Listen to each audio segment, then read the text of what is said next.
पौडेललाई शेरबहादुरले राष्ट्रपति पनि बनाउनु भयो, त्यो पनि होइन भनेको छैन। तर हामी कहाँ तर त्यहाँनिर अलिक पूर्ण हुँदैन। तपाईँले त्यो राष्ट्रपति बनाउनेमा प्रचण्डको भूमिका अझ महत्त्वपूर्ण छ भन्ने कुरा बिर्सिनु भयो र शेरबहादुर मात्रै देख्नुभयो भने तपाईँले गल्ती गर्नुहुन्छ। यो भन्नुभयो दुनियाँलाई भने गल्ती गर्नुहुन्छ।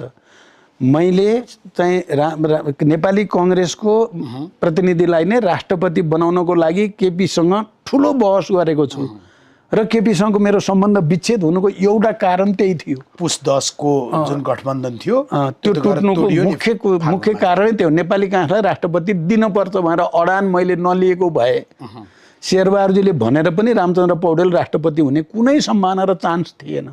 तर त्यसको चाहिँ रियालिटी नि यथार्थ स्थिति के हो भने प्रचण्डले नै सबै पार्टीहरूको भूमिकालाई समन्वय गरेर यो देशको राष्ट्रिय एकतालाई बलियो पार्नुपर्छ भन्ने सोच विचार नैतिकता नभएको भए